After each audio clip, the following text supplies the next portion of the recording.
Welcome to Lesson 2. Lesson 2 is, who am I? Or what am I? Or am I anything? So normally we think, who am I? We think of ourselves in terms of family, country, ethnicity, sex, male, female, my job, my house, my neighborhood, my car, what I wear.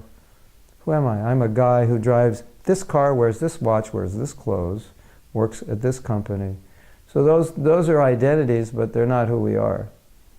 Those are just identities poured upon us, false identities. In Sanskrit, it's called ahankara.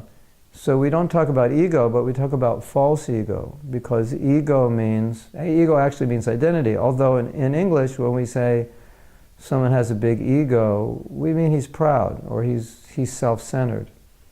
But actually the word ego simply means identity. So Sanskrit says false identity. You have a real identity and you have a false identity. So, for example, if I ask you, where will you be 100 years from now? Or what will you be? Well, you're not going to be in the physical body. I'm not going to be in my physical body. You're not going to be in your physical body. But if we're going to be around, we're going to be embodied in some body. And it's going to be different than this body. In fact, the body we have now is much different than the body we had when we were born. So it's kind of obvious that the body is not who we are, but as we said last week, we have a body. We're conscious of the body, just like we're conscious of our thoughts. It means we're not the mind either. We can look at our thoughts.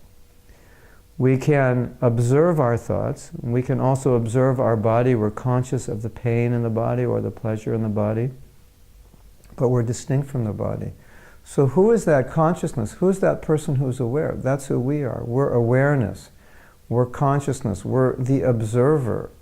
Just like when you look in a mirror, what you see, that form, that's not who you are, but you're the observer, the one who sees, the one who's conscious. What you see is not you. You're the observer. There's a nice story. There was a psychologist who he was spiritual, and a lady said, I've been depressed. I'm depressed. He said, how long have you been depressed? No, he asked, how long have you been observing this depression? She said 10 years. And he said, well, how does the observer feel? So he's trying to bring her into the awareness that we as spiritual beings are observers. We're not this physical body. And it's interesting because there's so many different kinds of physical bodies that we may not like, actually, because they're the wrong color, or the wrong size, or the wrong shape, or they come from the wrong country, or they're the wrong religion. I mean, you may not like a certain car because you don't like the color or the style. So we don't like certain bodies for various reasons, and some of us were trained not to like certain bodies because those are the bad people. They have those bodies. They look like this. But actually, we're the same as they are. It's just physically embodied in a different form, which has absolutely nothing to do with who they are. My spiritual master used to say, in India there were these riots between the Muslims and the Indians after the British left. He said, and there were so many dead bodies on the ground, and once they were dead, you couldn't tell who was a Muslim and who was a Hindu. And the Muslims and Hindus were fighting. And an interesting thing that he also said is that according to the sacred teachings of India, that the consciousness which you have when you die determines where your soul will go in the next life.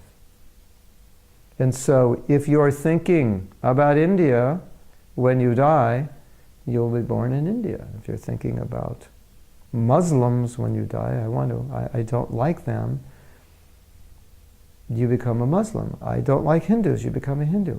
I don't like this ethnic group of people. Well, that's what you're thinking about, that's what you become. And so the very person you disliked, you become that person or that race of people in your next life. It's very interesting. And in that life, you identify with that physical form and then dislike the other race, which was the race you were in your past life. Isn't that interesting? So, any kind of spiritual practice, any kind of spiritual knowledge, any kind of genuine yoga practice will bring you to the realization that you are a spiritual being who has a physical body. You're not in any way connected to anything material. You can't be burned, you can't be destroyed, you can't be harmed, you can't be killed. You transcend every material description because you're not material. What describes matter does not describe you. And you understand that you're spiritual because you have consciousness, that you are consciousness. The ramifications of that are amazing. Now imagine if everyone in the world understood, realized, and acted upon the fact that we are all equal spiritually, we're all one spiritually, we're all connected, we have a divine Father we're all connected to, we're all the same. What a world that would be.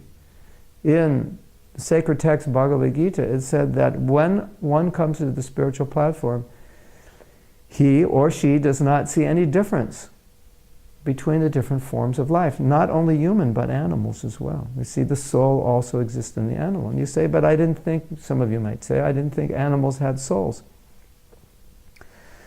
People say that because an animal has limited capacity or limited intelligence. So they say that must mean he doesn't have a soul. But the definition in Vedic or Indian philosophy or yoga wisdom is that soul means life force. So wherever there's life, there's soul. It doesn't, and when the life force is in, it's limited by the body.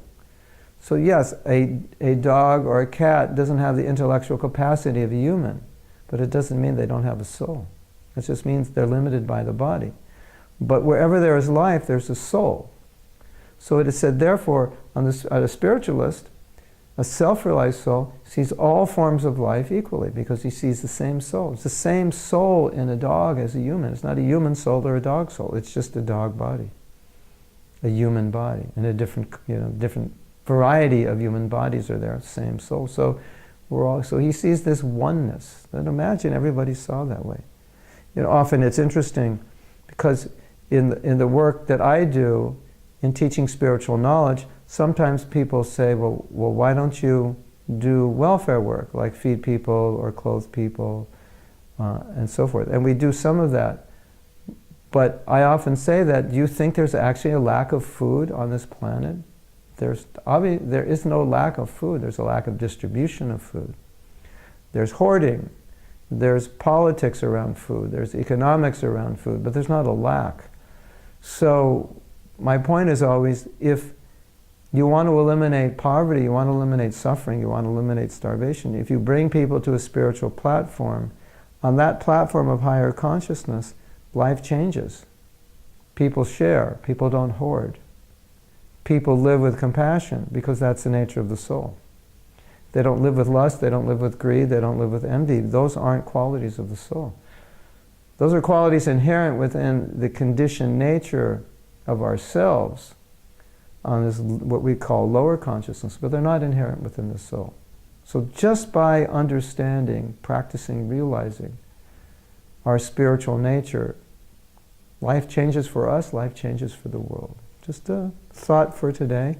When you go out in the world, see everyone as a spiritual being. Look at everyone and don't look at a body.